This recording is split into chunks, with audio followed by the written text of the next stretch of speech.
Bonjour à tous, nous sommes dans les Landes de Perraclos, un des 14 espaces naturels sensibles du département de l'Allier, situé sur la commune de Chouvigny. Et nous allons rejoindre Nicolas.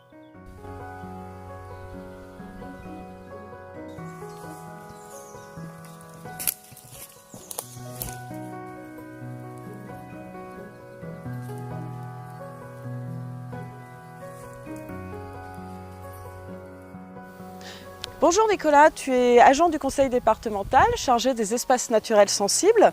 Tu vas nous faire découvrir aujourd'hui celui des Landes de Perraclos et puis on va d'ailleurs commencer par cet abri à brebis. Oui, effectivement, on est là en présence de cet abri c'est un exemple d'aménagement qui a été fait à l'initiative du département de l'Allier en partenariat avec notamment le lycée Albert Londres de QC, dont les élèves ont pu mettre en place et fabriquer cet abri. Le partenariat s'est également fait avec le Conservatoire d'espaces naturels de l'Allier et l'agriculteur local qui possède donc le troupeau de brebis qui bénéficie de cet abri. D'accord, et quel est l'intérêt alors d'avoir des brebis sur cet espace? L'intérêt est très important puisque ces brebis qui vont pâturer ici, notamment dans les landes à bruyère, vont permettre d'éviter en fait l'embroussaillement du site, ce qui va permettre de garder une bonne biodiversité sur ces landes à bruyère et du coup avoir vraiment un entretien du milieu naturel qui est très important.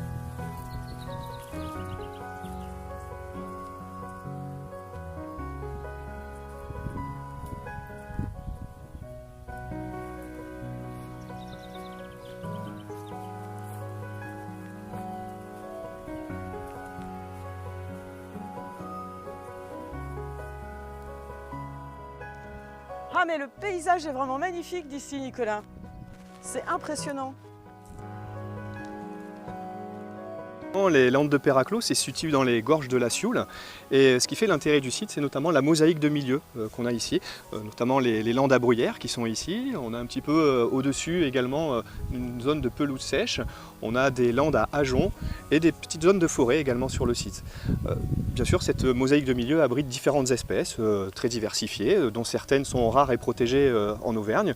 On peut citer au niveau par exemple des papillons, l'azuré du serpolet, on a également un petit criquet qui s'appelle le criquet des ajoncs qui est présent ici, des espèces d'oiseaux comme l'engoulevent d'Europe qui est présent et qui niche ici sur cette zone de lande, et puis tout un cortège de plantes également très intéressant, donc notamment la présence de deux espèces de cotonnières, la cotonnière de France et la cotonnière jaunâtre, qui sont assez rares au niveau régional.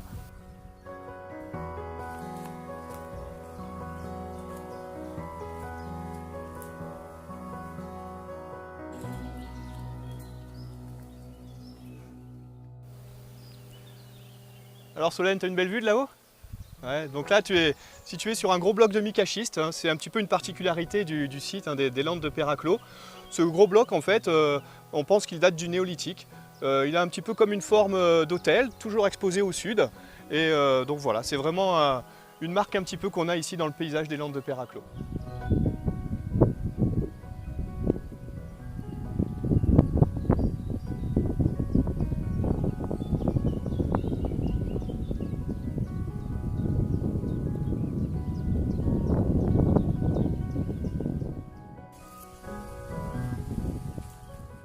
Et après une bonne petite randonnée, rien de tel qu'un petit bain de pied dans la Sioule.